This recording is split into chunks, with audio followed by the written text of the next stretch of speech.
শুভ সকাল।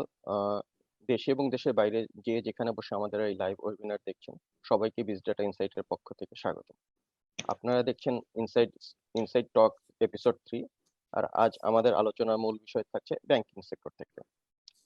বিজ data insight মূলত বাংলাদেশের একটি মার্কেট ইনসাইট, ডেটা ইন্টেলিজেন্স এবং বিজনেস অ্যাডভাইজারি প্ল্যাটফর্ম, যেখানে বাংলাদেশের ইন্ডাস্ট্রির নিউজ, ট্রেন্ড, ইনোভেশন, ইনসাইট এবং ডেটা নিয়ে কাজ করা হয়।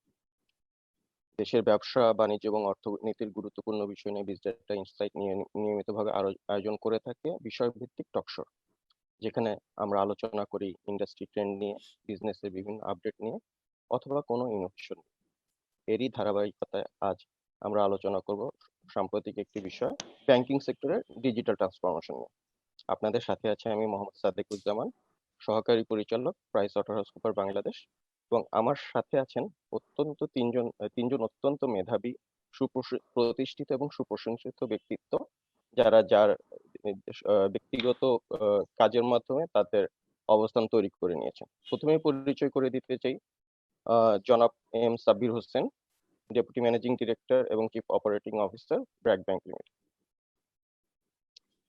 তারপরে রয়েছেন জনাব Mohammad Khurshed Alam, deputy managing director, head of planning and strategy, Eastern Bank Limited. আরো রয়েছেন মর্নিং আরো রয়েছেন Syed Shahjarul Alam, joint director, currency management department, Bangladesh Bank. আপনাদের সবাইকে আজকের ওয়েবিনারে স্বাগত। আমাদের আজকের বিষয়টি হচ্ছে ডিজিটাল ট্রান্সফরমেশন। যে কথাটি আমরা এখন সচরাচর শুনে থাকি যে ডিজিটাল পদ্ধতিতে লেনদেন করুন, নিরাপদ থাকুন।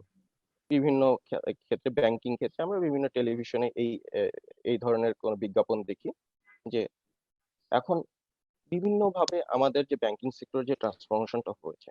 আগে একটা সময় আমরা ম্যানুয়াল ব্যাংকিং করতাম, তারপর কোর ব্যাংকিং আসলো, বিভিন্ন ধরনের অটোমেশন হলো, অনলাইন ক্লায়েন্ট অনবোর্ডিং, সবকিছু ধরনের একটা একটা জোয়ার চলে আসে। তার ভিতর গত বছর এলো কোভিড, যেটা ডিজিটাল ট্রান্সফরমেশনের এই উদ্যোগটাকে বা ইয়েটাকে অন্য একটা গতি দিয়েছে।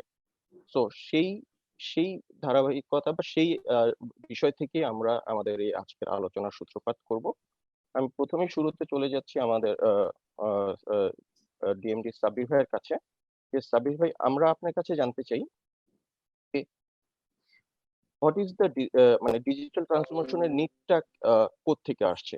এটা কি মানে এই কোভিড এর কারণেই, নাকি সময়ের সাথে সাথেই আমরা দেখতে পাচ্ছি যে আমরা এখন ডিজিটাল ব্যাংকিং এর দিকে ঝুঁকছি বা ডিজিটাল প্ল্যাটফর্মের মাধ্যমে ট্রানজাকশন করে যাচ্ছি? So what is the need and how digitization driving changes in the banking sector? Sabir bhai. Thank you very much. It is actually call of the hour. এখন একেবারে সময়ের দাবিতে পরিণত হয়েছে। এটা যে কেবলমাত্র কোভিড তা না, তবে কোভিড একটা গুরুত্বপূর্ণ ভূমিকা রাখছে বলা যায়। অনেকে বলছে Covid is the CTO of various banks. Looks like Covid is driving it. But সময়ের ধারাবাহিকতায় আমরা এমন একটা পর্যায়ে আসছি যখন বুঝেছি যে প্রোডাক্টিভিটি এবং এফিসিয়েন্সি পার্সিউ করতে গেলে বা এই পুরো বিজনেসটাকে স্কেলে করতে গেলে আসলে ডিজিটালাইজেশন ছাড়া কোনো উপায় নেই। নাও এক কথা এভাবে বলা যায় যে to stay relevant in the business, মানে ব্যবসায় টিকে থাকতে গেলেও এটাই করতে হবে এখন। এফিশিয়েন্টলি সার্ভিস গুলোকে মানুষের দোরগোড়ায় পৌঁছায় দিতে গেলেও ডিজিটালাইজেশন ছাড়া আসলে অন্য কোনো উপায় নেই। মূল কথা এটা করতেই হবে, এটা না করার কোনো সুযোগ নেই। Now, এখানে quite a few things are happening at the same time. With senior management buying, I'm sure যে প্রত্যেক ব্যাংকের সিনিয়র ম্যানেজমেন্টের স্পন্সরশিপ আছে এই ট্রান্সফরমেশনের জন্য। অ্যাকচুয়ালি ব্যাংকস গুলো কি করছে, রিড্রয়িং দেয়ার স্ট্র্যাটেজি, খোরশেদ আরো ভালো বলতে পারবে, অ্যান্ড রোড ম্যাপটা বানানোর চেষ্টা করছে যে ডিজিটাল রোড ম্যাপটা কি হবে সামনে। Now, attracting and equipping people with the right skill set definitely stays at the forefront of this journey. আমি বলবো এটা এক নাম্বার কাজ। আসলে মানুষ, পিপল যারা এটাকে সামনে আগায় নিবে, তাদেরকে পেতে হবে with the right skill set. যারা এক্সিস্টিং পিপল আছে তাদেরকেও ইকুইপ করতে হবে, সিম্পলিফাই করতে হবে প্রসেসগুলোকে, যেন এক্সিস্টিং প্রসেসটাকে অটোমেট বা ডিজিটালাইজ করতে গিয়ে আরেকটা জিওপার্ডির মধ্যে আমরা না পড়ি। Uptake of digital projects in all businesses it will not be only consumer, SME এবং কর্পোরেট সব ক্ষেত্রেই আমাদের আসলে ডিজিটাল ইনিশিয়েটিভস প্রজেক্টস আন্ডারটেক করতে হবে বা করছি। And finally বলতে হবে যে স্ট্রাইকিং দ্য রাইট পার্টনারশিপ, সেটা যে কেবল অন্য ব্যাংকের সাথে তা কিন্তু না, ইকোসিস্টেমে আরো যারা আছে তাদের সবের সাথে এই পার্টনারশিপ গুলো চালিয়ে যেতে হবে। So that's about it. ধন্যবাদ সাব্বির ভাই। আমরা এই প্যান্ডেমিকের ভিতরে যে জিনিসটা দেখতে পেয়েছি যে ডিজিটাল প্ল্যাটফর্মে ট্রানজাকশন অনেক বেড়ে গিয়েছে।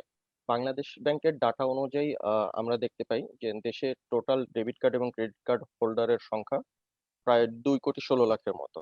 তার ভিতরে ডেবিট কার্ড প্রায় 2 কোটি এবং ক্রেডিট কার্ড প্রায় 16 লাখের মতো। ডিসেম্বর 2020-এ আমরা দেখতে পাই যে ক্রেডিট কার্ডের ট্রানজাকশন গত বছরের তুলনায় প্রায় 9% বৃদ্ধি পেয়েছে। তো আমি খোরশেদ ভাইয়ের কাছে জানতে চাইবো যে এই যে বৃদ্ধি, এটা এটা কি শুধু কোভিড এর ইম্প্যাক্ট নাকি আমরা আসলে দেখতে পাচ্ছি যে আমাদের ডিজিটাল প্ল্যাটফর্মের দিকে গ্রাহকরা ঝুঁকছেন এবং একটা নিড তৈরি হয়েছে, যে একটা যে চাহিদা তৈরি হয়েছে যে না, it is easier for me. Khorshed ভাই যদি কিছু আলোকপাত করেন। Thank you, Sadiq. First of all, thank you, BizData, for inviting me in this occasion.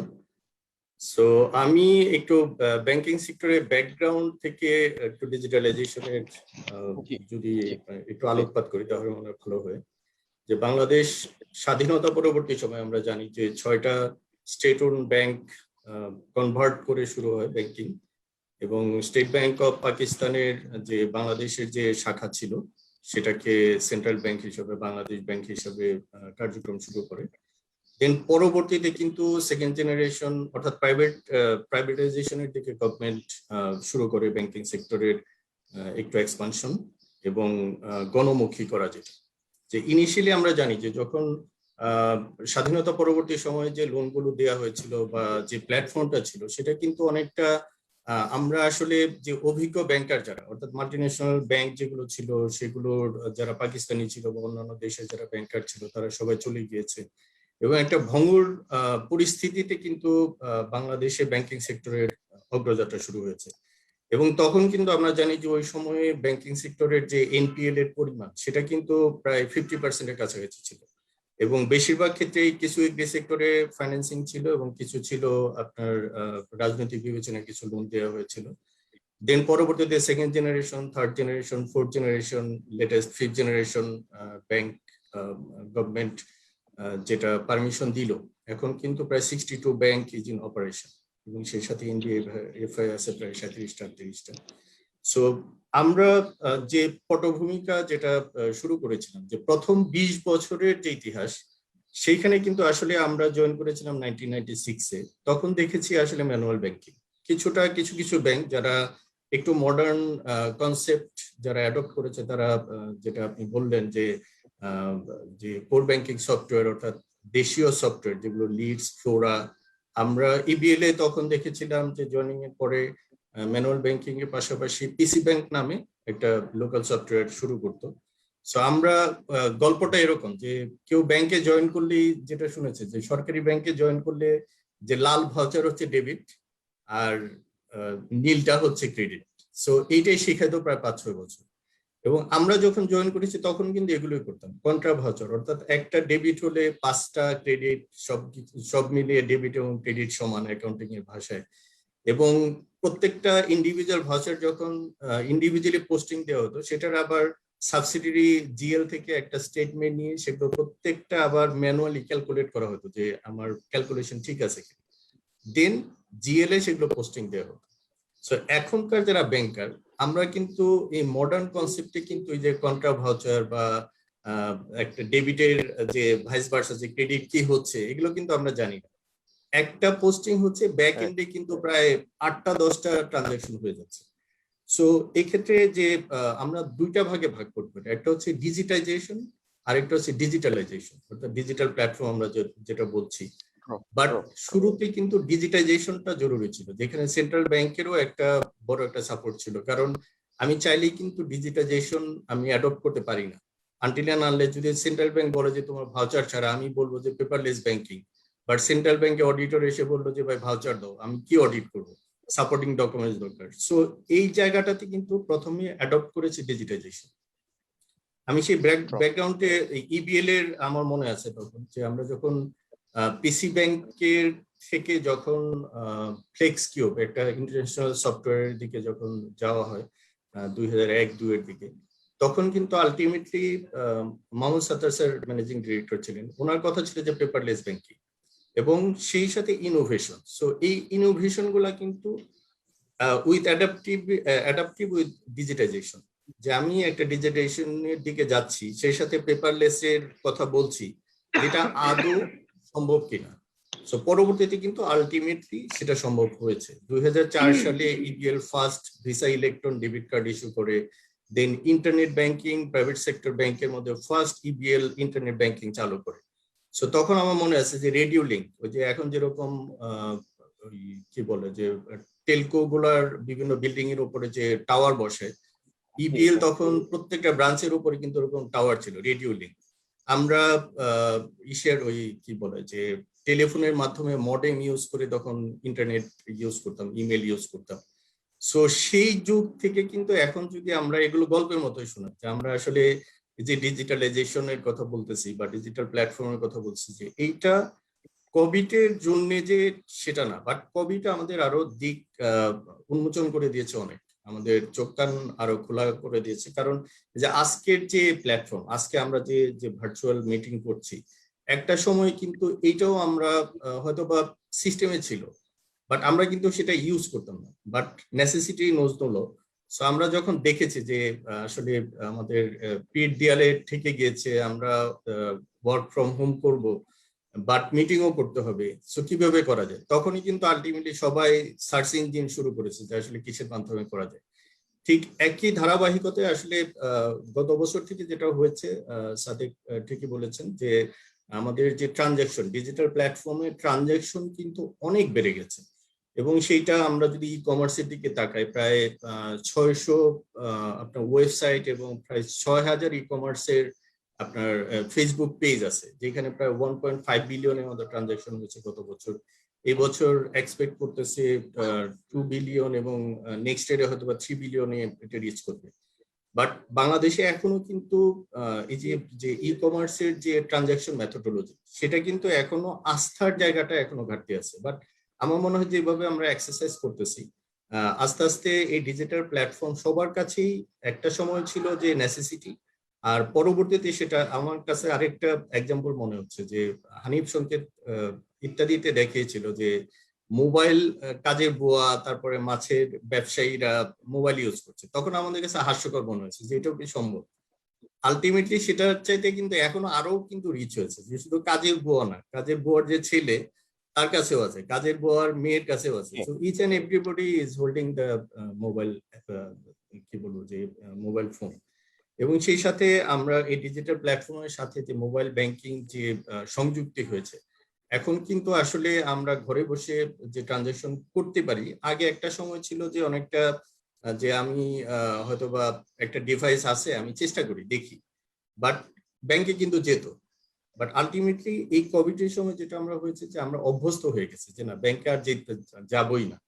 So সবাই এখন ওই ওয়েবসাইট ইউজ করে, ইবিএল এর যেরকম ইবিএল স্কাই ব্যাংকিং অ্যাপস আছে, যেটার মাধ্যমে আপনি মোবাইল ফোন থেকে আপনি সরাসরি আপনি ট্রানজাকশন গুলো করতে পারছেন। সো আমার মনে হয় অনেক, হ্যাঁ আমার মনে হয় অনেক বেশি বলে ফেলছি, আবার যদি সুযোগ থাকে। আপনি ঠিকই বলেছেন খোরশেদ ভাই, এটা একটা আমি বলবো জোয়ার চলে এসেছে। ইসলামিক ওয়ালেট, অন্যান্য ব্যাংকের বিভিন্ন মোবাইল প্ল্যাটফর্ম, সাব্বির ভাই রিসেন্টলি লঞ্চ করেছেন আস্থা। তো সবকিছু মিলেই একটা ডিজিটাল প্ল্যাটফর্মের দিকে আমরা এগোচ্ছি, এবং সেটাই মনে হয় সাস্টেনেবল ইন ফিউচার, যেটা আমরা দেখতে পাচ্ছি। তো আমি এখন, হ্যাঁ সাব্বির ভাই প্লিজ, সরি, আপনি আমি মনে হয় কিছু ভাইয়ের সাথে শুধু এক লাইন অ্যাড করতে চাই। আমাকেও আসলে পুরোনো দিনের কথা স্মরণ করে দিলেন খোরশেদ ভাই। এটা 94-এ আমি যখন ব্যাংকিং ইন্ডাস্ট্রিতে জয়েন করি, তখনকার কথা মনে আছে। আমরা 1200 বিপিএস এর মডেম দিয়ে কানেক্ট করে কেবল টেলেক্স লাইক একটা স্ক্রিন পাইতাম, যেখানে একটা একটা করে ক্যারেক্টার আসতো, ইনকোয়ারি ছাড়া আর কিছু সম্ভব ছিল না, কোনো একটা রিমোট ব্রাঞ্চের কথা বলছি। ওইটার থেকে যখন একটু পরেই সামওয়্যার অ্যারাউন্ড 95 or 96 যখন ইপিএল পিসি ব্যাংকের কথা বলছিল, ওরকম বিভিন্ন অন্য আমি বলবো প্রাইভেট ব্যাংকগুলো অত বেশি আগে না আসলেও ফরেন ব্যাংকগুলো আগে আসছিল, তাদের যে সফটওয়্যার গুলো এটার কানেক্টিভিটি ছিল টু অল ইটস ব্রাঞ্চেস, যেখানে তারা অনলাইন ব্যাংকিং করতে পারতো। এখন অনলাইন ব্যাংকিং নেসেসারি মিনস যে সব অ্যাসপেক্ট অফ ব্যাংকিং করতে পারতে হবে সেক্ষেত্রে। মানে আমার এই ব্রাঞ্চের এক কাস্টমার যদি গুলশান ব্রাঞ্চে গিয়ে ট্রানজাক্ট করতে চায়, আমি বলবো সিগনেচার কার্ড নাই এখানে, তখন সবকিছু সিগনেচার কার্ডের উপরে ছিল, আপনাদের স্মরণ আছে। তো নেক্সট অবভিয়াস থিং ছিল যে সিগনেচার কার্ডটাকে কিভাবে অটোমেট মানে স্ক্যান করে এনে হাউস করা ইন এ সিস্টেম, যে যাদের অথরিটি আছে তারা যেন দেখতে পায় এবং ট্রানজাকশনটা কমপ্লিট করতে পারে। This itself was a giant step at that point in time. People found it as a freedom, যে আমি যে কোনো জায়গা থেকে ট্রানজাক্ট করতে পারছি। ইনফ্যাক্ট ওইটাকেই কিন্তু আমরা আরেকটু আগিয়ে নিলাম এখন, যখন ইন্টারব্যাংক ট্রানজাকশন গুলো সহজ হয়ে গেছে, এক ব্যাংক থেকে আরেক ব্যাংকে আমরা সহজে ট্রান্সফার গুলো করতে পারি থ্রু এই যে অ্যাপ যেগুলোর কথা বলছি আমরা, এবং সেটা তো 24 আওয়ার্স। এটার এমন কোনো বাধা নেই যে ব্যাংকিং আওয়ারে করতে হবে। এনপিএসপি তে তো 24 ঘন্টা টাকা পাঠানো যায় অলমোস্ট অল ব্যাংক। এটাই হচ্ছে আমাদের সবচেয়ে বড় প্রাপ্তি। আমরা এগিয়েছি অনেক দূরে, আরো সামনে আগানোর সুযোগ আছে। ব্যাংকিং আওয়ারের বাইরে আগে যেরকম আমাদের বসে থাকতে তো পরের দিন ব্যাংক খুলবে এবং লাইন দিয়ে সেটাই আমি একটু এখন সৈয়দ শাহজাহারুল আপনার কাছে একটু জানতে চাই, আপনি তো রেগুলেটরের উচ্চ পদে আছেন এবং আপনি ওভারঅল ব্যাংকিং ইন্ডাস্ট্রির একটা ট্রান্সফরমেশন বা সেটা অনুসরণটা হচ্ছে, এই বিষয়ে আপনার মতামত শুনতে চাচ্ছি। জি ধন্যবাদ শাহজাহারুল, আসলে জি অনেক ধন্যবাদ সাদেক। আমি খুরশিদ ভাই এবং সাব্বির ভাইয়ের আসলে চমৎকার বক্তব্য শুনলাম, খুব ভালো লাগলো। রেগুলেটর আসলেই সেটাই চাই, আমাদের রেগুলেটর পার্সপেক্টিভ যদি আমরা চিন্তা করি, প্রত্যেকটা ক্ষেত্রেই ডিজিটাল বা আমাদের যে ডিজিটাল ট্রান্সফরমেশন যে সিদ্ধান্তগুলো নেওয়ার ক্ষেত্রে বাংলাদেশ ব্যাংক কি বিবেচনা করে, প্রথম কথা হচ্ছে এফিসিয়েন্সি, কাস্টমার সার্ভিস ইমপ্রুভ করা, ট্রান্সপারেন্সি ইনশিওর করা, কোস্ট সেভিং এবং ফ্লেক্সিবিলিটি সুবিধা বাড়ানো, গ্লোবাল একটা কম্পিটিটিভ পজিশনে কিভাবে আমাদের ব্যাংকগুলো আসতে পারে, সাস্টেনেবিলিটি বা হায়ার গ্রোথ পার্সপেক্টিভ, স্কেলেবিলিটি, এইসব চিন্তা করে কিন্তু বাংলাদেশ ব্যাংক তার সার্কুলার বা নীতিমালাগুলো জারি করে থাকে। আপনি যদি দেখেন, আমি ছোট্ট একটা উদাহরণ দেই, যে যেমন আজকে এখানে ব্র্যাক ব্যাংক বা ইস্টার্ন ব্যাংকের আমাদের শ্রদ্ধেয় সিনিয়র আছেন, যে আজকে ব্র্যাক ব্যাংক তার যে মোবাইল ফাইন্যান্সিয়াল সার্ভিস বিকাশের পিছনে ইনভেস্ট করেছে কিন্তু দীর্ঘদিন ধরে, এবং তার সুবিধাটা বুক করছে। আপনি যদি আজকে আমরা বেশি আলোচনা করছি কারণ আমাদের যে 20 ইয়ার্স এর যে ব্যাকবোন তৈরি করেছি সেটা থেকে সুফল পেয়েছি আমরা অনেক বেশি গত 2 বছরে। যেমন আমি সাদেকের ইনফরমেশনের সাথে একটু শেয়ার করি, আমাদের গত বছর অ্যাকচুয়ালি টোটাল গত জানুয়ারিতে টোটাল নাম্বার অফ কার্ডস ছিল 2.41 কোটি, প্রিটি স্মার্ট, যেটা 2016 ছিল কয়েক মাস আগে। আমি যদি এমএফএস এর ইনফরমেশন দেখি, আমাদের জানুয়ারিতে পার ডে অলমোস্ট 1 কোটি, ফেব্রুয়ারিতে 2021 মানে কোভিড পরিস্থিতির আগে সেটা হচ্ছে 1 কোটি per day number of transaction, এবং সেটা যদি আমি মান্থলি চিন্তা করি দিস প্রিটি হাই। আমাদের টাকার অঙ্কে সেটা মান্থলি 60,000 কোটি টাকারও বেশি কষ্ট হচ্ছে। অবশ্যই আমরা এটা ভাবি নাই, আমরা ইভেন 10 ইয়ার্স আগে এটা আমাদের কল্পনার মধ্যেও ছিল না যে চমৎকার একটা গ্রোথ হয়েছে। আপনি যদি ইন্টারনেট ব্যাংকিং গ্রোথ ধরেন বা কার্ড ব্যাংকিং ধরেন, ওভারঅল মোবাইল ফাইন্যান্সিয়াল ট্রানজাকশন ধরেন, ইভেন আমার যদি ইএফটিএল বা ব্যাচ, এনপিএসবি যেটা বা আরটিজিএস এর ইয়েগুলো ধরি, আমাদের প্রাপ্তি গত 2 বছরে আমরা প্রাপ্তিটা দেখছি, কারণ আমাদের ব্যাকবোনটা তৈরি করা হয়েছে বিগত 20 ইয়ার্স ধরে। আমি বাংলাদেশ ব্যাংক থেকে যদি বলি, বাংলাদেশ ব্যাংকের নিজের যে ব্যাকবোন গুলা জনগণের জন্য তৈরি করেছে গত 10 বছরে, যদি দেখেন ইএফটিএন, বিএসসিএইচ বা ব্যাচ বা NPSB, RTGS, even MFS infrastructure, যেখানে অনেক ধরনের জটিলতা ছিল, এখনো অনেক জটিলতা আছে, তারপরেও আমরা এগিয়ে যাওয়ার জন্য সবাই মিলে সর্বোত্তম চেষ্টা চালিয়ে যাচ্ছি। পিএসপি আছে, পিএসও আছে, বাংলাদেশ ব্যাংক নিজের ইনফ্রাস্ট্রাকচার ডেভেলপ করার জন্যই আছে পিইআরপি বাস্তবায়ন করেছে, ইভেন সরকারি ব্যাংকগুলো মডার্নাইজেশন বা ইভেন অন্যান্য সিস্টেমের সাথে ইন্টিগ্রেশনের কাজ করেছে। আপনি যদি সরকারের এন্ডে দেখেন আইবাস প্লাস প্লাস যে সিস্টেমটা প্রণয়ন করা হয়েছে, চমৎকার, এটা অবশ্যই অনেক বড় প্রাপ্তি। এখন আমরা যেটা খুব সহজে আমাদের ডিজিটাল ট্রান্সফরমেশনের সুবিধা আমি যেটা দেখি, আজকাল আমাদের সারা দেশে এজেন্ট ব্যাংকিং ছড়িয়ে পড়েছে, উপশাখা নামে একটা কনসেপ্ট এখন অনেক জনপ্রিয় হয়ে গেছে এবং আমরা খুব সহজেই সেটা স্থাপন করতে পারছি, কারণ আমার একটা চমৎকার ব্যাকগ্রাউন্ড আছে। যেহেতু আমরা এখন আমাদেরকে কিছু সমস্যা এবং সম্ভাবনাকে ওভারকাম করতে হবে। ডেফিনেটলি ডিজিটাল ট্রান্সফরমেশনে আমাদের অনেকগুলো সমস্যাও আছে। আমরা যদি গ্রেটার ব্যাংকিং ইন্ডাস্ট্রি চিন্তা করি, আমাদের কিন্তু ব্যালেন্স পজিশন নাই। আমাদেরকে একটা ব্যালেন্স ব্যাংকিং সিস্টেম আনতে হবে, যদিও সেটা খুবই কঠিন, অত্যন্ত দুরূহ, বাট একটা প্রচেষ্টা থাকবে ইফিসিয়েন্সিটাকে কিভাবে ম্যাক্সিমাইজ করা যায়। আমরা ট্রান্সফরমেশন যেটা খুশিদ ভাই বললেন, ডিজিটাইজেশন এবং ডিজিটালাইজেশন, আমরা কিন্তু অনেক বেশি প্রকিউরমেন্টের দিকে চলে যাচ্ছি, হয়তোবা আমরা সিস্টেম কিনছি, কিন্তু ইউটিলাইজেশন এফিসিয়েন্সি কিন্তু আমরা এখনো নিশ্চিত করতে পারছি না। হয়তো কয়েকটা ব্যাংক পারছে, আমি একটা সিস্টেম পারচেজ করলাম, সেটার আমার ইউটিলাইজেশন হচ্ছে 20%, দেন আমার আন্ডার ইউটিলাইজ রেশিও কিন্তু 80%। আমাদেরকে এখানে দক্ষতা বৃদ্ধি করতে হবে। আমরা কিভাবে একটা ভালো কমন প্ল্যাটফর্ম করতে পারি, যেটা আমি কালকে রাত্রে আমরা সাদেকের সাথে, আমি তো সাদেক কথা বলছিলাম যে সেন্ট্রাল ক্যাপাসিটি বিল্ডিং কোন ধরনের পটেনশিয়াল আলোচনা করতে পারি কিনা, যে আমরা কিভাবে আমাদের ইভেন কোর ব্যাংকিং সিস্টেম যদি চিন্তা করি, বা আমাদের যদি যে কোনো ডাটা ইআরপি ডাটাবেস চিন্তা করি, আমরা ন্যাশনালি আমরা এখন ফ্লোরা নিয়ে কথা বলেছি। ফ্লোরা আমরা ফরেন সিস্টেম গুলা কিনছি, আবার লোকাল সিস্টেমও কিন্তু ইন্টিগ্রেট করছি। আমরা আমাদের ভবিষ্যৎ নিয়ে যে আমরা একটা স্ট্রঙ্গার ব্যাকবোন করতে পারি কিনা, সেখান থেকে আমরা টেইলর মেড নিজেদের মতো প্রোডাক্ট তৈরি করতে পারি কিনা। কারণ আমরা যখন প্রচুর ফরেন প্রকিউরমেন্ট করছি, ডেফিনেটলি এটার সাথে একটা হচ্ছে ইম্পোর্ট কস্ট আছে, সেটা না হয় আমার ব্যাঙ্গুলার ক্যাপাসিটি আছে দিবে। সিকিউরিটি বা ডিপেন্ডেন্সি কিন্তু থার্ড পার্টি অনেক বেশি। ইভেন সিকিউরিটি পার্সপেক্টিভে যদি দেখি, আজকে বাংলাদেশ ব্যাংকে হ্যাকিং করেছে, কালকে অন্যটার পর যে কোনো ব্যাংক, আমাদের আইটি সিকিউরিটি যদি এখনো আমরা আপ টু দ্য মার্ক পজিশনে সবাই শারীরিকভাবে যেতে পারিনি, তো আমাদেরকে একটা সিকিউরড এনভায়রনমেন্ট নিয়ে আসতে হবে, যেখানে সিকিউরিটি এবং এফিসিয়েন্সি একসাথে চলবে, যার আলটিমেট কনসিকুয়েন্স হচ্ছে কাস্টমার স্যাটিসফ্যাকশন। ধন্যবাদ। আপনি ঠিকই বলেছেন যে এখানে যে যে পরিমাণ ট্রানজাকশন বেড়েছে এবং সেন্ট্রাল ব্যাংকের থেকে এবং মিনিস্ট্রি অফ ফিনান্স থেকে যেসব উদ্যোগ নেওয়া হয়েছে, আইবিএস প্লাস প্লাস এবং অন্যান্য বিষয়। আর একটা জিনিস আমরা কিন্তু রিসেন্ট ইনিশিয়েটিভের ভিতর দেখতে পাচ্ছি যে ইলেকট্রনিক কিউআইসি বা ই কিউআইসি, যেটা একটা মেজর ব্যারিয়ার ছিল অনলাইন ক্লায়েন্ট অনবোর্ডিং বা ডিজিটাল অনবোর্ডিং এর ক্ষেত্রে, সেটার একটা দিক নির্দেশনা আপনারা দিয়েছেন এবং ইয়ে করেছেন। সো এই জিনিসগুলো আসলে আমাদের মানে ডিজিটাল জার্নির জন্য অনেক অনেক মানে ব্যাপারটা অনেক সহজ এবং সহজতর করেছে। প্যারালালি আমরা বিভিন্ন দেখেছি মোবাইল ফিনান্সিয়াল সার্ভিস গুলো, তারা online client onboarding account open করছে, ব্যাংকগুলো এখন অনলাইন অ্যাকাউন্ট ওপেন করছে। ইভেন যারা হচ্ছে যে ক্যাপিটাল মার্কেটের যেসব ব্যাংকের সাবসিডিয়ারি যারা আছে, তারাও সেই সেই জিনিসগুলোর সুযোগ সুবিধা নিয়ে অনলাইনে ক্লায়েন্ট অনবোর্ড করছে। সো আমি আবার সাব্বির ভাইয়ের কাছে ফেরত আসতে চাই যে এই যে এই এই এই ইনিশিয়েটিভ গুলো আপনার দৃষ্টিতে what are the major initiative recently taken, এবং আপনি এই ইনিশিয়েটিভ গুলোর অ্যাকুমুলেশন বা সামেশন কিভাবে করবেন বা এই ব্যাপারটা? দেখতে পাচ্ছি ব্যাংকগুলোর এই প্রচেষ্টা ডিজিটালাইজেশন ড্রাইভ অলরেডি আগে থেকে আছে, ওটা শুধু একটু এক্সপেডিটেড হচ্ছে।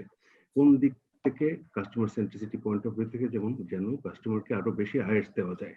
আমরা বারবার এই করোনার সময় বলছি যে স্যার আপনি বাসায় থাকুন, সুরক্ষিত থাকুন এবং ঘরে বসেই ব্যাংকিং করার চেষ্টা করুন।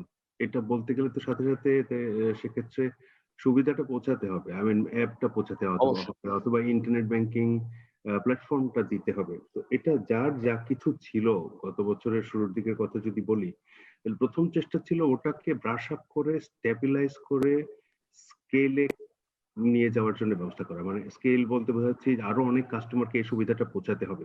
এক্সাম্পল বিং, যদি 25,000 অ্যাক্টিভ কাস্টমার থেকে থাকে 2020 জানুয়ারিতে, আমি ব্র্যাক ব্যাংকের কথা বলতে পারবো, সেটাকে 50-75,000 নিয়ে যাওয়ার একটা জার্নি আমরা দেখেছি within 6-9 months during the Covid period. এই সময় আমরা আমাদের আস্থা নামের ব্যাংকিং অ্যাপটাকে লঞ্চ করতে দেখেছি, যেটা ডেফিনেটলি কাজ শুরু হয়েছিল আর আগে থেকেই। এই ধরনের অ্যাপ করতে সময় লাগে, কারণ এটার পিছনে সিকিউরিটি অ্যাসপেক্টস গুলো আছে, প্লাস এখন করতে গেলে তো এখনকার সব সুবিধা সহ করতে হবে, সেটা আসছে।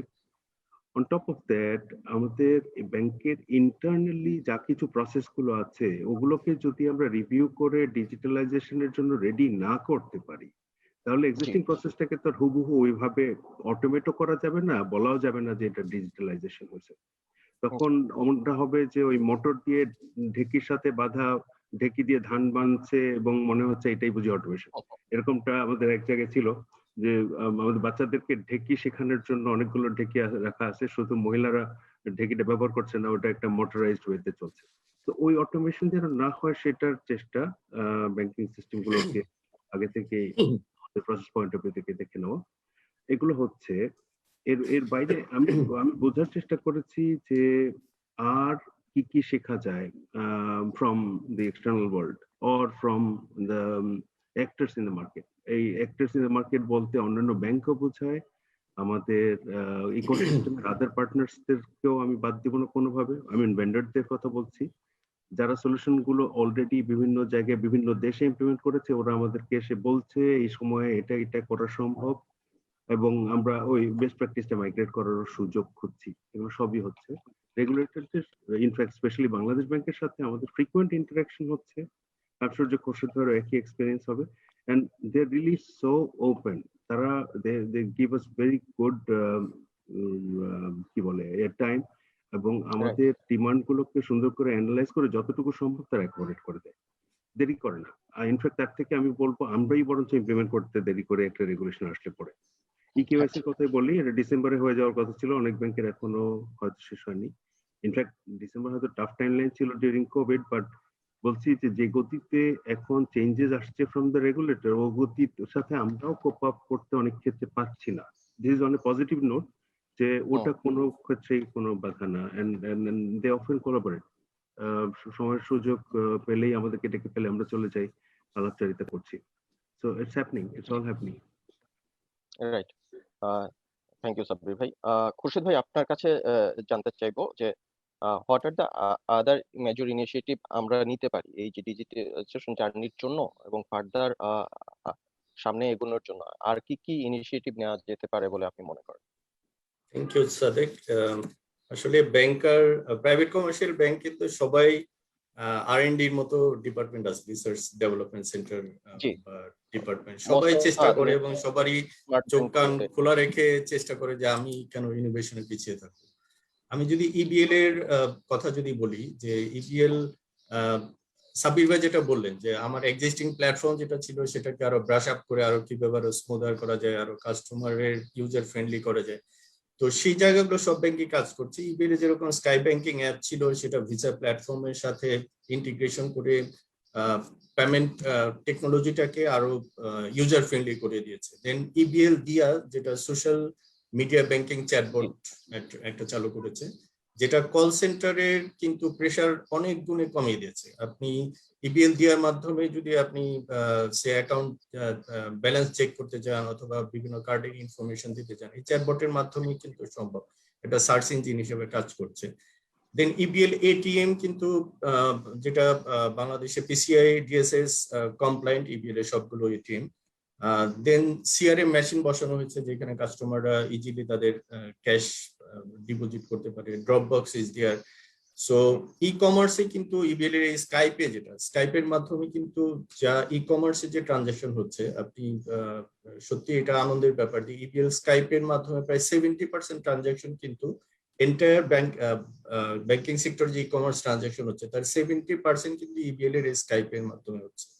দেন এম কমার্সেও বড় একটা অবদান রাখছে, এবং ইবিএল স্কাই কয়েন নামে একটা রিওয়ার্ড প্রোগ্রাম আমরা চালু করেছি, যেটা ক্রেডিট কার্ড হোল্ডার যারা ইউজার, যে তাদের একটা পয়েন্ট যোগ হবে, সেটা আবার পরবর্তী তারা ইউজ করতে পারবে। গ্রাহকদেরকে আপনারা উদ্বুদ্ধ করছেন। এক্স্যাক্টলি। সো এখন গোয়িং ফরওয়ার্ড যেটা হচ্ছে যে আমরা কিছু ব্যাংকের যেটা হচ্ছে রোবোটিক অটোমেশন করছে, যেটা আমি শুনেছি যে ব্যাংকের শেয়ার একটা পোর্শন, অর্থাৎ অ্যাকাউন্ট ওপেনিং এ ওদের যে এজেন্ট ব্যাংকিং অ্যাকাউন্ট ওপেনিং হয় সেটা রোবোটিক অটোমেশনের মাধ্যমে, যেটা এনআইডি এবং কিছু যে ডেটা ভ্যালিডেশন সেটা রোবোটিক অটোমেশনের মাধ্যমে হচ্ছে। কোনো ব্যাংক চ্যাটবট ইউজ করছে, এবং সেই সাথে বিভিন্ন যে ইন্টারনাল যে ডিপার্টমেন্টাল ফাংশন গুলো, যেমন রিসেন্টলি ইবিএল যেটা করেছে যে যেগুলো এসওটি, এই এসওটির কাস্টমাররা বাসায় বসে তার অ্যাপ্রুভালটা পেয়ে যাবে। সো এই অটোমেশন। সো এখন যদি সামনে আমরা কিছুদিন আগে দেখেছিলাম যে সিটি ব্যাংক তাদের একটা অ্যাপ চালু করেছে, যেটা এসএমই এর একদম প্রান্তিক লেভেলে, যে কাস্টমাররা এই অ্যাপ্লিকেশনস এর মাধ্যমে, সফটওয়্যারের মাধ্যমে তার অ্যাপ্লিকেশন ফিল আপ করে দেন অ্যাপ্রুভালের জন্য প্লেস করতে পারবে। সো এই টাইপের কিন্তু প্রচুর ডিপার্টমেন্টাল অটোমেশন বা ফাংশন গুলো হচ্ছে, যেটা সাফির ভাই বললেন যে ইন্টারনাল ডিজিটাইজেশন এবং ডিজিটাল প্ল্যাটফর্মকে এনশিওর করার জন্য ইন্টারনাল ডিজিটাইজেশনের যে প্রসেসগুলো, লাইক ইম্পোর্ট এক্সপোর্টের যে জায়গাগুলো, সেটা আরো কাস্টমার ফ্রেন্ডলি করার জন্য, লাইক কাস্টমাররা যাতে বাসায় বসে তার রিলসিট ওপেন করতে পারে। আগে তো কি ছিল, অ্যাপ্লিকেশনটা ফিজিক্যালি, ডকুমেন্টেশনটা ফিজিক্যালি দিতে হতো ব্যাংকে। এখন কিন্তু ব্যাংকগুলো চাচ্ছে যে ঠিক আছে, কাস্টমাররা বাসায় বসে সে সবকিছু এলসি টার্মস কন্ডিশন গুলো সে টাইপ করে দিতে পারবে এবং সে চেক করতে পারবে। সো এই টাইপের যখন হয়ে যাবে, আলটিমেটলি কিন্তু ব্যাংকিং সেক্টরে কিন্তু এই যে এখন ৬২টা ব্যাংক, আমার মনে হয় যে তখন হয়তো বা এই ৬২টা ব্যাংক বা আদৌ ব্যাংকের দরকার থাকবে কিনা এত ব্যাংকে। কারণ এখন যেগুলো মানুষ চিন্তা করছে যে ক্রেডিট কার্ড, ফিজিক্যাল ক্রেডিট কার্ডও লাগবে না, একটা ভার্চুয়াল একটা কার্ড ইস্যু হবে, সেটার মাধ্যমে পেমেন্ট করবে। সো আমি কিন্তু ফিজিক্যাল কার্ডও আমার বিয়ার করতে আমার হচ্ছে না। সো এই টাইপের যখন হবে, আলটিমেটলি যখন একটা ভার্চুয়াল প্ল্যাটফর্ম যখন দাঁড়িয়ে যাবে, যে ঠিক আছে আমার কোনো ব্যাংকে যাওয়া দরকার নাই, আমি একটা ভার্চুয়ালি একটা অ্যাকাউন্ট করব, আমি সেখানে আমার টাকা রাখবো। So it's a challenge. আমাদের যেখানে চ্যালেঞ্জ আছে সেখানে অপরচুনিটিস দেওয়ার। আমার মনে হয় যে যে সমস্ত ক্ষেত্রে যে ডিজিটাল প্ল্যাটফর্মকে সর্বোচ্চ ইউটিলাইজ করা যায়, সেগুলোকে আবার ওই যে চ্যালেঞ্জ গুলো আছে সেগুলোকে যদি আমরা ব্যাকআপ সাপোর্ট বা আমরা সেই সাথে সিকিউরিটি অ্যাসপেক্টে সেগুলোকে যদি শুনি কি বলবো সুবিন্যস্ত করতে পারি এবং ঠিকমতো আমরা যদি কাস্টমার রিচ করতে পারি। এখন কিন্তু বাংলাদেশ ব্যাংকে কিন্তু ফাইন্যান্সিয়াল ইনক্লুশন ডিপার্টমেন্ট এবং একটা ইনক্লুশন একটা আলাদা ডিপার্টমেন্টই করেছে, যেটার কাজ ছিল যে একদম প্রান্তিক লেভেলের যে কাস্টমাররা তারা যাতে ব্যাংকেবল হয়, অর্থাৎ ব্যাংককে তারা যাতে রিচ করতে পারে। সো অলরেডি সাজরুল বলেছে যে আমাদের এজেন্ট ব্যাংকিং ইজ দেয়ার, দেন কি বলে সাব ব্রাঞ্চ, বাট আলটিমেটলি এই এজেন্ট ব্যাংকিং বা সাব ব্রাঞ্চের ইউটিলাইজেশন বা এই কনসেপ্টও আদৌ ভবিষ্যতে থাকবে কিনা। কারণ আমরা আগে যেরকম ল্যাভিশ ব্রাঞ্চ ছিল, এক একটা ব্রাঞ্চে 40 জন 50 জন এমপ্লয়ি ছিল, এখন কিন্তু আলটিমেটলি সবাই কি করছে যে আমার ঢাকা বেস ব্রাঞ্চ গুলোকে 10 থেকে 12 জন থাকবে, রুরালে 5 থেকে 6 জন থাকবে, সবাই কিন্তু তাদের অপারেটিং কস্ট কমিয়ে নিয়ে আসতে যাচ্ছে। এবং আস্তে আস্তে যদি ডিজিটাল প্ল্যাটফর্মকে যদি ওপেন হয়ে যায়, আমার যদি কাউন্টারে যদি কাস্টমার না আসে, তাহলে কিন্তু আলটিমেটলি আমার কিন্তু ব্যাংকে এত লোকেরও দরকার নেই, আমার ব্রাঞ্চেরও দরকার নেই। যেটা সাবির ভাই বলছিলেন যে আমরা যখন অনলাইন সার্ভিস যখন শুরু করলাম, যে তখন ছিল কি যে আমি সিস্টেমে সিগনেচার দেখতে পাচ্ছিলাম, আমি ছবি দেখতে পাচ্ছিলাম। আমরা যখন কনভার্সনের সময় ছিলাম, এগুলো কিন্তু একদম রিয়েলি আমরা এগুলো ফেস করেছি যে আসলে এই প্রবলেমটাকে কিভাবে ওভারকাম করা যায়। আমরা এখন হয়তো ভার্চুয়াল ব্যাংকিং এর কথা চিন্তা করছি যে এরকম হতে পারে, বাট আলটিমেটলি এগুলো কিন্তু স্বপ্ন না। এই স্বপ্নগুলো কিন্তু খুব নিয়ার ফিউচারে কিন্তু এগুলো বাস্তবায়িত হবে আমার যা ধারণা।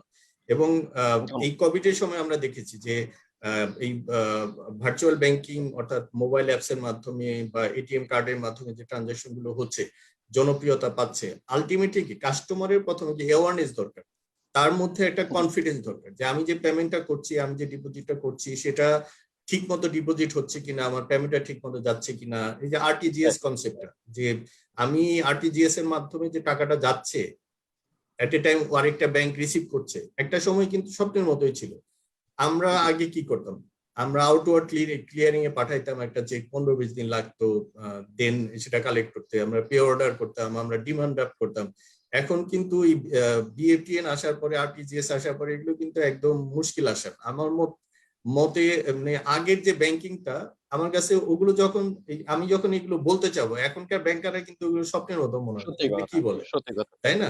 সো আলটিমেটলি যে টাইপের ডিজিটাল প্ল্যাটফর্মে যে টাইপের ইনোভেশন হচ্ছে, আমার মনে হয় যে খুব বেশি দিন না, আমরা খুব অতি তাড়াতাড়ি এই ফিজিক্যাল যে ব্যাংকিং সেটা আস্তে আস্তে উঠে যাবে এবং ব্রাঞ্চ গুলো যে এক্সপেনশনের যে সাব ব্রাঞ্চ গুলো যে কনসেপ্ট, সেগুলো আমার মনে হয় আস্তে আস্তে স্তীমিত হয়ে যাবে। আপনি ঠিকই বলেছেন। একটা একটা লাইন এখন বেশ শোনা যায়, সেটা হচ্ছে banking will remain but bank may not. Right. ধন্যবাদ খোরশেদ ভাই আপনার গুরুত্বপূর্ণ মতামতের জন্য। আহ, শাহজারুল, আপনার কাছে ফিরতে চাই। আপনি যেহেতু একটা ওভারঅল ব্যাংকিং ইন্ডাস্ট্রি নিয়ে দেখেন, আপনার মতে আর কি কি ইনিশিয়েটিভ আমরা নিতে পারি ডিজিটাল প্ল্যাটফর্ম বা ডিজিটাল ইনিশিয়েটিভ ট্রান্সফরমেশনটাকে এগিয়ে নিতে সামনে? আমার মনে হয় যে ডিজিটাল ট্রান্সফরমেশনের সুবিধাভোগী হতে, পরিপূর্ণ সুবিধাভোগী হতে আমাদের এখন অনেক দেরি। আমরা হয়তো সফল দু একজন নায়কের গল্প শুনলাম, তা আমাদের কিন্তু হাজার হাজার ব্যাংক, আমাদের ব্রাঞ্চ আছে, লাইক মোর দেন 10,000 শাখা আছে। আমরা যদি 62টা ব্যাংক বলি, 37টা এনবিএফআই বলি, সবাই কিন্তু আমরা একই স্কেলে পৌঁছাতে পারিনি।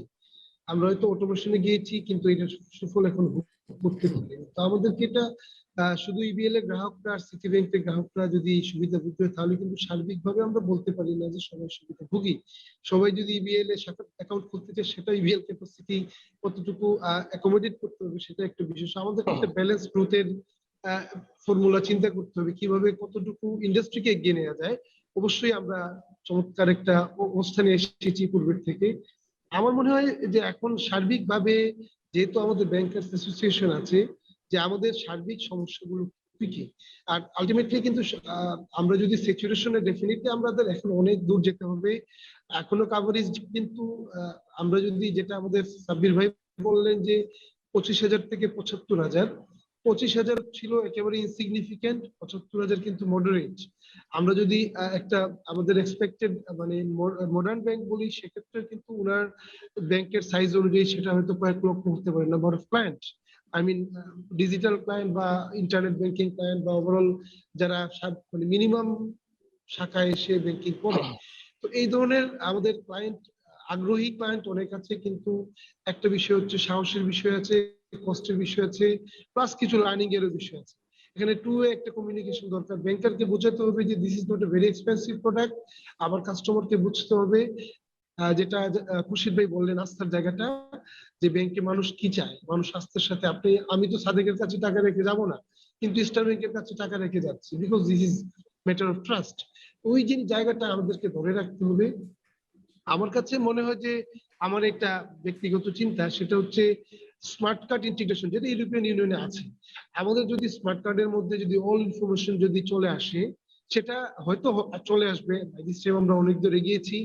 যেমন আমরা আজকে ব্যাংকে সিআইবি দেখতে হয়, তো এই সিআইবি ইনফরমেশন যদিও এখন অনেক easy access, very easy access, কিন্তু সেটা যদি আমি স্মার্ট কার্ডের সাথে ইন্টিগ্রেট করে দিই, হুএভার ইউজ করবে সেই একটা সার্টেন ফি দিয়ে স্মার্ট কার্ড ইউজ করবে।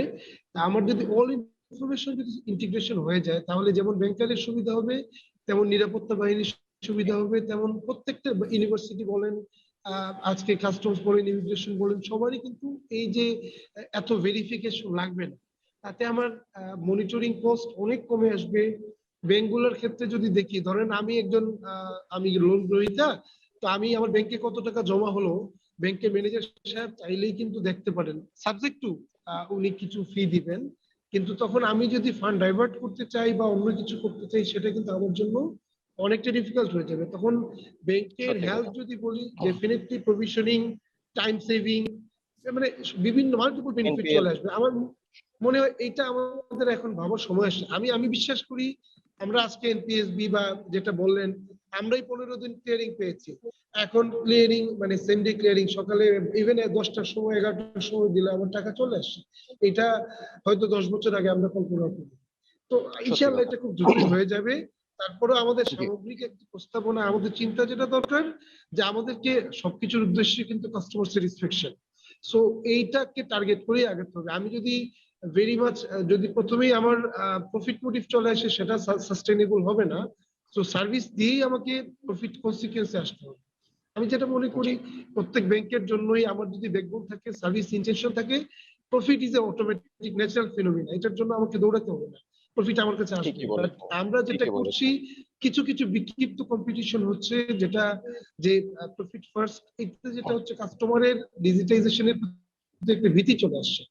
এটা ডেফিনেটলি জেনারেল কোনো ফিনোমিনা না, এক্সেপশনাল ফিনোমিনা। আমরা আশা করি এটা খুব দ্রুতই আমরা ওভারকাম করতে পারবো ইনশাআল্লাহ, এবং আমরা আগাচ্ছি ইনশাআল্লাহ, খুব দ্রুত এগিয়ে ধন্যবাদ। যাবো ইনশাআল্লাহ। ধন্যবাদ ধন্যবাদ। শাহজাহান। আপনি কম্পিটিশনের কথা বলেছেন এবং আমাদের একজন দর্শক আমাদের কাছে একটি প্রশ্ন করেছেন। আমি প্রথমে আমাদের দুজন ব্যাংকার আছেন, তাদের কাছে আমরা প্রশ্নটি করতে চাই। সাব্বির ভাইয়ের কাছে প্রথমে করতে চাই। মোবাইল ফিনান্সিয়াল সার্ভিস এখন বেশ জনপ্রিয় একটি প্ল্যাটফর্ম। আপনারা কি ব্যাংকারের পার্সপেক্টিভ থেকে এটাকে কম্পিটিশন মনে করছেন কিনা, সাব্বির ভাই? নট এট অল, এটা একটা আরেকটাকে কমপ্লিমেন্ট করে ইন মেনি প্লেসেস। হয়তো লাস্ট মাইল সলিউশনটা আমরা মোবাইল ফাইন্যান্সিয়াল সার্ভিসেস দিয়ে হতে দেখি, it's like your wallet and it works interchangeably. তবে মোবাইল ফাইন্যান্সিয়াল সার্ভিসেস অ্যালোন কোনোভাবে একটা ব্যাংকিং সিস্টেম বা সার্ভিসকে রিপ্লেস করতে পারে না। As I said, it's the last mile. Right. Khorshed ভাই, আপনি যদি কিছু বলেন এই একই প্রশ্ন।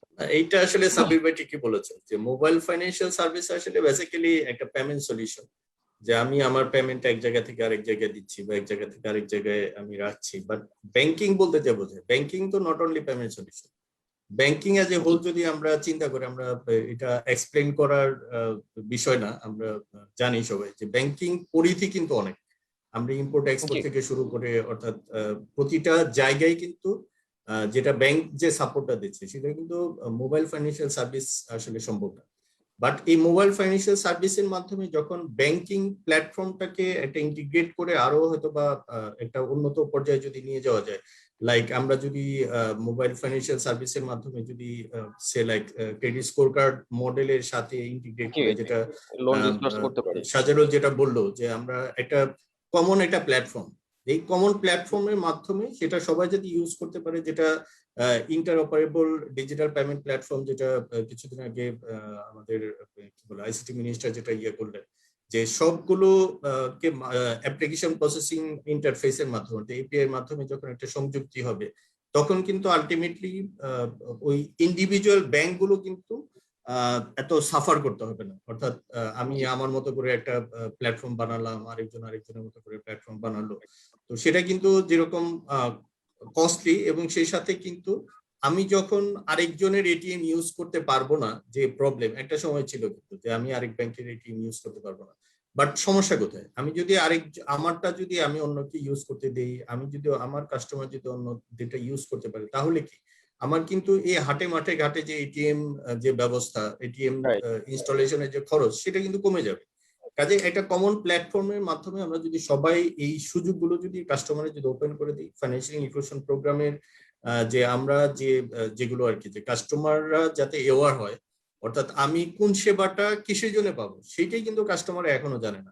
এখন যদি কাস্টমাররা শুধু জানে যে আমার মোবাইল অ্যাপস এর মাধ্যমে, মোবাইল ব্যাংকিং এর মাধ্যমে শুধু আমি টাকাই পাঠাইতে পারি, সো তাইলে তো আমার আসলে আসল যে উদ্দেশ্য সেটা কিন্তু হাসিল হবে না। তো সেই জায়গাগুলোতে প্রত্যেকটা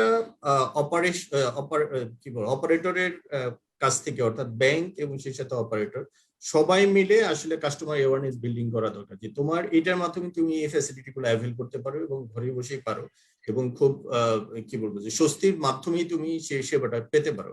সেগুলো যখন অ্যাওয়ারনেসটা যখন বিল্ড হবে, তখন আলটিমেটলি কাস্টমার রিচ এনশিওর হবে, এবং যেটা আমরা বললাম যে কি বলবো যে যারা আনব্যাংক পপুলেশন, যে তাদেরকে একটা ব্যাংকিং চ্যানেলের মধ্যে যত আমরা আনতে পারবো, তত হচ্ছে এই ডিজিটাল প্ল্যাটফর্মটা ইউজ করে যদি আনতে পারে, তত আমাদের এই কি বলবো যে সার্ভিস মডেলটা তত চিপার হবে, এবং কাস্টমার রিচ খুব বেশি পরিমাণে আমরা এনশিওর করতে পারি। ধন্যবাদ খোরশেদ ভাই। আমরা পরবর্তী আপনার বক্তব্য ধরেই আসতে চাই, যে আপনি যেটা বলেছেন যে গ্রাহকের অ্যাওয়ারনেস বা এটা ইকোসিস্টেম বা স্টেক হোল্ডার ম্যানেজমেন্ট। আমরা ব্যাংকের ভিতরে দেখতে পাচ্ছি পিপল, প্রসেস এন্ড টেকনোলজি, তাদের প্রপার কম্বিনেশন দরকার, এবং people transformation is one of the major challenge in digital transformation. কারণ ব্যাংকের যে আমরা যখন ম্যানুয়াল ব্যাংকিং থেকে অটোমেটেড ব্যাংকিং আসলাম, এমপ্লয়ীদের ট্রেনিং, তাদের অ্যাওয়ারনেস, এবং আলটিমেটলি আমার এই রিলেশনশিপ ম্যানেজার গুলোই তো গ্রাহকদেরকে বুঝাবে যে না স্যার, আগে আপনি এইভাবে ব্যাংকিং ট্রানজাকশনটা করতেন, এখন এইভাবে করবেন স্যার, এটা আপনাকে এই সুবিধা বা এই বেনিফিট দিবে। সো এই যে ecosystem of the banking sector, মানে এই ইকোসিস্টেমটা কিভাবে আপনার এই ডিজিটাল ড্রাইভটাকে ইভলভ করছে, সাব্বির ভাই আপনার কাছে শুনতে চাই। আমরা একটু আগে বলছিলাম যে আসলে জার্নিটা শুরু হয়েছে অনেক আগে থেকে। আমরা এনেবলিং এনভায়রনমেন্টটা দেখতে পাচ্ছি, কোভিড এর একটা ভালো ভূমিকা দেখতে পাচ্ছি। তবে যেটা আরো হলে ভালো হবে বা ভালো হতো, সেটা হচ্ছে availability of local solution providers. আমরা বেসিক সিস্টেমের সলিউশন প্রোভাইডারের প্রাচুর্য আছে সত্য, কিন্তু যখন একটু স্পেশালাইজ সিস্টেম আমরা চিন্তা করছি বা পাওয়ার চেষ্টা করছি, ওটাতেই মনে হচ্ছে যে না, আমাদের এই দেশ ছেড়ে আমাদের অন্য দেশের দিকে তাকাতে হচ্ছে।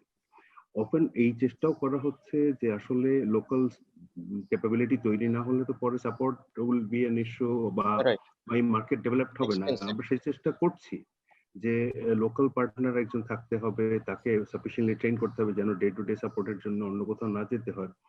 বাট লুকস লাইক আমরা এখন একটু পিছনে আছি এই ক্ষেত্রে। পাশাপাশি বলতে আচ্ছা, হবে ট্যালেন্ট পয়েন্ট অফ ভিউ থেকেও আমাদের কিছু স্বল্পতা আছে। ইউনিভার্সিটির প্রাচুর্য আছে, আবারও বলতে হবে নামি দামি ইউনিভার্সিটি কোটা ছাড়া আরো যতগুলোর কথা বলবো, এগুলোতে সব ধরনের কম্পিউটার সায়েন্স, ইঞ্জিনিয়ারিং পড়ানো হচ্ছে, কিন্তু quality of this education is still something that we need to look at. In fact, আমি বলার চেষ্টা করছি যে আসলে dearth of talent is also there in the market. তাতে যেটা রাইট। হচ্ছে ওই একই রিসোর্সকে দিয়ে তিনজনে টানা হেঁচড়া করছে এবং রিসোর্স গুলোর স্টেবিলিটি নাই, 2 বছর পরে আরেক দিকে চলে যাওয়ার চেষ্টা করছে। তো একটু পরে স্টেবিলাইজড হবে, এটাই হয়তো নিয়ম। But this is one area we are actually suffering a little bit. নতুন সার্ভিস একটা চালু হলেই যে কাস্টমার নিচ্ছে তা কিন্তু না। এখানে দেখা যাচ্ছে যে সিকিউরিটি পয়েন্ট অফ ভিউ থেকে কনসার্ন গুলো আছে, অথবা এডুকেশনটা নাই, অথবা হাতে স্মার্টফোনটাই নাই। তাইলে আমার 5 লাখ কাস্টমারের মধ্যে কতজনের হাতে স্মার্টফোন নাই, এটা খুঁজতে গেলে যদি 1-2 লাখ পাওয়া যায়, অবাক হওয়ার কোন কারণ নেই। তবে এটা বলতে হবে যে মহিলাদের মধ্যে স্মার্টফোনের পেনিট্রেশন সবচেয়ে কম। তাইলে আমাদের মহিলা কাস্টমার যারা, তারা কি অ্যাপ ব্যবহার করবে না? অবশ্যই করবে। এখন তাদের হাতে অ্যাপ পৌঁছানোর আগে তো মনে হচ্ছে মোবাইল ফোন পৌঁছাইতে হবে, স্মার্টফোন। সেটা কিভাবে সম্ভব? তাহলে ওটা নিয়েও আমাদের চিন্তা করতে হবে, ওটা নিয়েও কাজ করতে হবে। তো আমরা যেটা চিন্তা করছি যে কোনোভাবে এসএমই কাস্টমারদের হাতে যদি আমরা এই অ্যাপ পৌঁছাতে পারি, যারা সোল প্রোপ্রাইটার তারা ডেফিনেটলি করে। ইনফ্যাক্ট রেগুলার কর্পোরেট এবং মিড সাইজ এসএমই এর জন্য আমাদের সেপারেট সলিউশন আছে, অনেকেরই থাকবে। নাও তাদের ট্রানজাকশনাল নিড কিন্তু একটা রেগুলার কনজিউমার কাস্টমারের ট্রানজাকশনাল নিডের থেকে অনেক বেশি, 2 গুণ 3 গুণ হবে কোনো কোনো ক্ষেত্রে।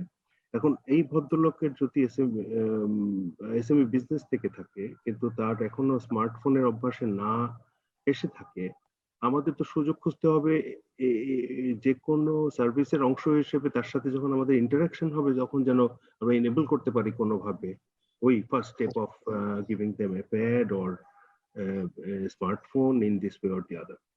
ইনফ্যাক্ট কনজিউমার ফাইন্যান্সিং এর অংশ হিসেবে এগুলো করা যেতে পারে, আমি নিশ্চয়ই সেগুলো চিন্তা করব। রেগুলেশন পয়েন্ট অফ ভিউ থেকে আমার মনে হয় না আমাদের কোনো রকম বাধা আছে। বাধা আছে বলতে বোঝাচ্ছি, যদি কোনো টেরিটরি এখনো আমরা না ওয়ার্ক করে থাকি, I'm sure the regulator is very open. It's only a matter of approaching them, asking for help, যে আমরা এই এলাকায় কিছু করতে চাই, এটা এনেবলিং রেগুলেশন দরকার। It's all happening. আমরা দেখতে পাচ্ছি এখন আইডিটিপি নিয়ে কাজ হচ্ছে, ইন্টারঅপারেবিলিটি নিয়ে কথা হচ্ছে, পজ ই-কমার্স এর হারমোনাইজেশন চার্জেস নিয়ে কথা হচ্ছে, কিউআর কোড নিয়ে কথা হচ্ছে। It's all happening. ধন্যবাদ সাবির ভাই, আপনার গুরুত্বপূর্ণ কথা। আমরা প্রায় আমাদের শেষ পর্যায়ে চলে আসছি।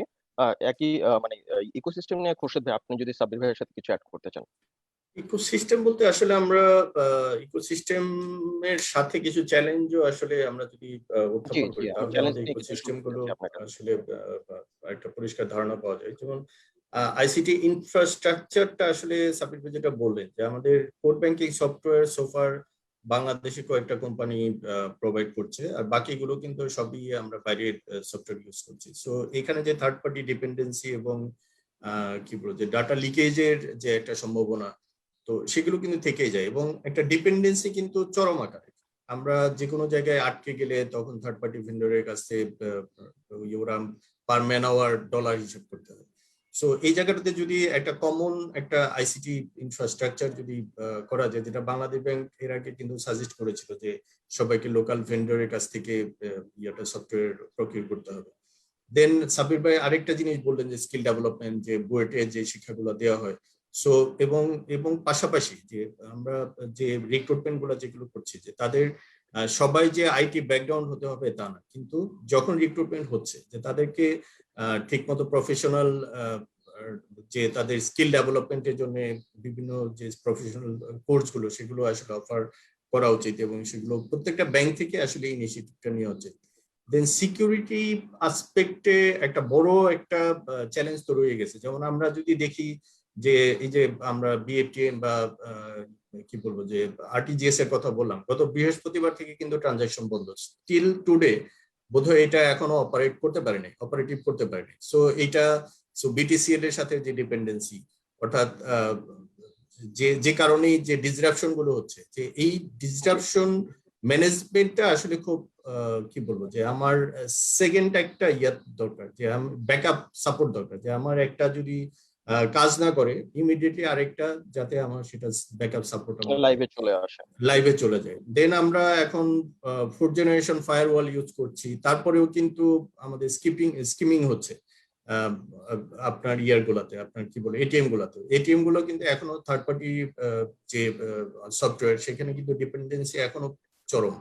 So IT governance issue is there. So IT governance ইস্যুতে এখানে সেন্ট্রাল ব্যাংক এবং আইসিটি ডিপার্টমেন্ট মিলে একটা গুড গভর্নেন্স একটা করতে পারে। আইটি অডিট যদি বলি, ব্যাংকগুলোতে কিন্তু তাদের ইন্টারনাল আইটি অডিটর খুবই কম, এবং সেন্ট্রাল ব্যাংক থেকেও যেরকম স্পেশালাইজেশন যে আইটি অডিট করবে, ওরকম বোধহয় স্পেশালাইজড পিপলের ঘাটতি ডেফিনেটলি রয়েছে। সো এই জায়গাগুলোতে যে পর্যন্ত আমরা সমৃদ্ধ না করতে পারবো, স্কিল ডেভেলপমেন্ট না করতে পারবো, ততক্ষণ পর্যন্ত কিন্তু এই রিস্ক গুলো কিন্তু থেকেই যায়। দেন কর্পোরেট ইন্টারনেট সিস্টেম যদি বেশি বেশি ইউজ করতে পারি আমরা, সো এই জায়গাগুলোতে আমরা যদি এই প্ল্যাটফর্ম গুলোকে যদি আমি রিস্ক গুলো মিটিগেট করে, চ্যালেঞ্জ গুলো মিটিগেট করে যদি আমি সেগুলোকে ওপেন আপ করতে পারি, সবার জন্য যদি ইউজার ফ্রেন্ডলি করতে পারি এবং ডিপেন্ডেন্সিটাকে যদি কমিয়ে দিতে পারি, তাহলে কিন্তু একটা সাস্টেনেবল ডিজিটাল প্ল্যাটফর্ম সেবা আমরা প্রোভাইড করব। ধন্যবাদ। আমি শাহজারুল আপনার কাছে একটু শুনতে চাই যে রেগুলেটরি পার্সপেক্টিভ থেকে খোরশেদ ভাই যেটা বলছিলেন যে বাংলাদেশ ব্যাংকের কিছু গাইডলাইন ছিলেন, খুব সংক্ষেপে যেহেতু আমরা শেষ পর্যায়ে চলে আসছি, যে বাংলাদেশ ব্যাংকের আপনি মানে how can central bank play a role here, যে এই ইকোসিস্টেমটাকে করা, টোটাল স্ট্রেংথ করা, এবং সব যে ইস্যুস এর কথা ওনারা বললেন সেটাকে আমরা দূর করতে পারি। ডেফিনেটলি বাংলাদেশ ব্যাংক মনে করে যে আমাদের in house resources, I mean national internal বাংলাদেশের ওন রিসোর্স দিয়ে যদি আমরা একটা ব্যাকবোন তৈরি করতে পারি, যে কোন সিস্টেম তৈরি করতে পারি, সেটা ইনিশিয়ালি হয়তো বা গ্লোবাল স্ট্যান্ডার্ড কোনো প্রোডাক্টের সাথে কম্পিটিটিভ না হলেও in the long run it will be very competitive, because তখন তুমি প্রচুর we can add a lot of values to that. Plus হচ্ছে আমার যদি রেগুলার মেইনটেনেন্স লাগে, আমার ট্রাবল শুটিং লাগে, দিস প্রিটি চিপ। আর হচ্ছে আমার ডেটা সিকিউরিটি মাচ হায়ার। এখানে থার্ড পার্টি রিলায়েন্স যদি সেটা ক্রস কান্ট্রি হয়, ডেফিনেটলি আমার বিজনেস স্ট্র্যাটেজি আউট হয়ে যাচ্ছে, আমার ইনফরমেশন লিক হয়ে যাচ্ছে, plus different many other threats থেকেই যাচ্ছে। সো আমাদের ওন রিসোর্স ডেফিনেটলি ডেভেলপ করতে হবে। বাংলাদেশ আগাচ্ছে, আমাদেরকে এগিয়ে যেতে হলে আমাদেরকে অবশ্যই আমার ওন রিসোর্সকে সম্মান জানাতে হবে, এবং আমাদেরকে ব্যাকবোন স্ট্রঙ্গার করতে হবে। আর ইকোসিস্টেম সাকসেস করার জন্য আমার যেটা মনে হয়, যেটা আমাদের সিনিয়র দুইজন সহকর্মী বললেন, যে তার সাথে যে আমার লার্নিং লাগবে, প্রচুর মোটিভেশন লাগবে। নতুন প্রোডাক্ট আনলেই চলবে, নট নেসেসারি। ডিজিটাল হলেই যে আমার কাস্টমার আসবে, নট নেসেসারি। আমাকে মোটিভেট করতে হবে। It has to B friendly for customers, কাস্টমারের জন্য বেনিফিশিয়াল হতে হবে। সবকিছু চিন্তা করি আমাদেরকে সিস্টেম গুলো ওরিয়েন্টেশন করতে হবে। তো আমার মনে হয় ট্রেনিং, মোটিভেশন প্লাস হচ্ছে এখানে আমার যেখানে লার্নিং গ্যাপ আছে, গ্যাপগুলো অ্যানালাইজ করে গ্যাপগুলো ফিল আপ করতে হবে। রেগুলেটর কিভাবে, আমার মনে হয় রেগুলেটর এখন প্রিটি ফ্লেক্সিবল, অনেক অনেক বেশি প্রোগ্রেসিভ, অনেক ভালো ছেলে পেলে যারা প্রচুর চিন্তা করে। তারপরে হচ্ছে গ্যাপ থাকতেই পারে, আমাদের আলোচনার মাধ্যমে সকল গ্যাপ দূর করে দিতে। ধন্যবাদ। ধন্যবাদ শাহজারুল আপনাকে। সো আমরা একদম শেষ পর্যায়ে চলে আসছি। আমরা এখনো ডিজিটাল ব্যাংকিং বাংলাদেশে যে রেগুলেশন সেটার জন্য অপেক্ষা করছি, যে হয়তো ভবিষ্যতে ডিজিটাল ব্যাংকিং আসবে, আমাদের এখানে রেগুলেশন আসবে এবং আমরা কমপ্লিটলি ডিজিটাল ব্যাংকিং অপারেশন শুরু করতে পারবো খুব শীঘ্রই। সো সেক্ষেত্রে আমি 1 মিনিটে শাহজারুল আপনার কাছ থেকে শেষ মুহূর্তে শুনতে চাই যে আমরা ব্যাংকিং সেক্টরের ফিউচারটা কিভাবে দেখছেন আপনি, যে what is the future of the banking sector, এই যে ডিজিটাল এত ইনোভেশন, এত ডিসরাপশন হচ্ছে খুব দ্রুত। হ্যাঁ, 2 মিনিট। যে কোনো ট্রানজিশনাল ইকোনমিতে কিছু ফ্লাকচুয়েশন বা এরকম ডিসরাপশন থাকবে। আপনি যখনই ডেভেলপিং কান্ট্রি হবে অনেক আনরেস্ট থাকবে, অনেক যে আনস্টেবিলিটি থাকবে, তো এটা it's a part of the process. আপনি যখন বাম্পিং গ্রোথ হবে তখন বাম্পিং কিছু ইফেক্টও থাকবে। তো এটা আমার মনে হয় যে এগুলাকে ইন দ্য লং রান এগুলা থাকবে না। আর যেটা অলরেডি খুরশিদ ভাই বললেন যে তুমি বল যে আমার ব্যাংক সার্ভিস থাকবে, ব্যাংক লাগবে না। তো ultimately survival of the fittest কথাটা এখানেও থেকে যাবে। যারা এফিসিয়েন্টলি আমরা এখন ডিজিটাল ট্রান্সফরমেশন নিয়ে বলছি, হয়তো 5 বছর পরে আমরা বলবো স্কেলেবিলিটি, ইফিসিয়েন্সি, যে কে কত এফিসিয়েন্ট একটা সিস্টেমকে কাজে লাগাতে পেরেছে। যারা এফিসিয়েন্ট তারা in the they will survive only, ইনএফিসিয়েন্টটা কখনো লং রানে সার্ভাইভ করবে না। সো আমার আজকে 68 ব্যাংক বা 62 ব্যাংক ডাজন্ট ম্যাটার এনিথিং, যারা এফিসিয়েন্ট তারাই লং রানে সার্ভাইভ করবে, এবং যারা সার্ভাইভ করবে তারা অনেক ভালো হেলথ নিয়ে সার্ভাইভ করবে। আশা করছি কাস্টমারের চাহিদা নিয়েই তারা সার্ভাইভ করতে পারবে। তো আমি ফিউচার দেখছি অনেক বেশি, অনেক অনেক প্রোগ্রেসিভ ফিউচার আমি আশা রাখতে চাই, আশাবাদী মানুষ। আমি বিশ্বাস করি আমাদের যে সকল সমস্যা আছে আমরা ওভারকাম করব, আর এত ব্যাংক আমার ইন দ্য লং রান থাকবে না। এখন আমি দিচ্ছি, হয়তো আমরা দিচ্ছি, ভবিষ্যতে কি হবে ভবিষ্যতে ঠিক করে দিবে। কিন্তু ভবিষ্যতে আমার যখন নেটওয়ার্ক আমার রিকোয়ারমেন্ট কমে আসবে, আমার সিস্টেম এফিসিয়েন্সি বেড়ে যাবে, তখন আমার মনে হয় না এত ব্যাংক থাকবে। তখন সার্ভিস যারা ভালো দিবে শুধু তারাই থাকবে, এবং ফিউচার ধন্যবাদ। অনেক অনেক বেশি ডিজিটাল থাকবে। ধন্যবাদ শাহজালাল। সাব্বির ভাই, ব্যাংকিং সেক্টরের ফিউচারটা আপনি কিভাবে দেখছেন? Thank you. আমার কাছে মনে হয় আমাদের সব ইনগ্রেডিয়েন্টই উপস্থিত to leapfrog. All we require is a concerted effort by the actors. Definitely enabling ecosystem থাকবে আমি ধরে নিচ্ছি, আছেই। এখনই যেটা দেখা যাচ্ছে অ্যাকাউন্ট ওপেনিং তো ঘরে বসে করবে, অনলাইন ব্যাংকিং বলতে মানুষ সবকিছু করতে পারবে এরকম একটা প্ল্যাটফর্মে কিন্তু পাওয়া যাবে। শুধু যে ট্রান্সফার করে বসে থাকবো তা না, অ্যাড্রেস চেঞ্জ করতে গেলে আবার ব্যাংকে যে গেলে তো হলো না। ইনফ্যাক্ট আমি রিসেন্ট টাইমসে বাংলাদেশ গভর্নমেন্টেরই একটা ইনিশিয়েটিভের কথা বলি, যে সঞ্চয়পত্রের কুপন এনকেশমেন্টের জন্য কিন্তু এখন আর কাউকে ব্যাংকে আসতে হয় না, ওটা অটোমেটিক। আগে যেমনটা ছিল প্রত্যেক 12 মাসের 12টা কুপনের জন্য আসতে হতো। এটার যে এনভায়রনমেন্টাল টোল সেটা কিন্তু অনেক হিউজ। তো আসলে ডিজিটালাইজেশন গুলো সেই দৃষ্টিকোণটাকেও বড়ভাবে হেল্প করবে, মানুষের সময়কে সম্মান করবে। তো পাশাপাশি বলতে হবে ন্যানো ল্যান্ডিং, ডিজিটাল ল্যান্ডিং এগুলো আগাবে। ফাইন্যান্সিয়াল ইনক্লুশন বলতে আসলে যে জিনিসটার জন্য আমরা এখনো অপেক্ষা করছি সেটাকে দেখতে পাবো। বটম অফ দ্য পিরামিড যদি নাও হয়, তার একটু উপরে যে অংশটা এখনো আনব্যাংক, সেই অংশটাকে আমরা নিশ্চয়ই পাবো। এটা করতে গেলে স্কেল লাগবে, এই ট্রান্সফরমেশন সেই স্কেলটাকেও ক্যাটার করবে। প্রফিট স্যার যেমনটা বললেন একটু আগে শাহজালাল স্যার, এমনি আসবে, বা এটা একটু করে খোরশেদ ভাইও টাচ করছিলেন। প্রফিটের দিকে তাকালে হবে না, কনভেনিয়েন্সের দিকে তাকাতে হবে, পরিবেশের দিকে তাকাতে হবে, আসলে প্রসপারিটির দিকে তাকাতে হবে। Thank you very much. ধন্যবাদ সাব্বির ভাই। খোরশেদ ভাই, 2 মিনিটে যদি বলেন যে আপনি ব্যাংকিং সেক্টরের ফিউচারটা কিভাবে দেখছেন?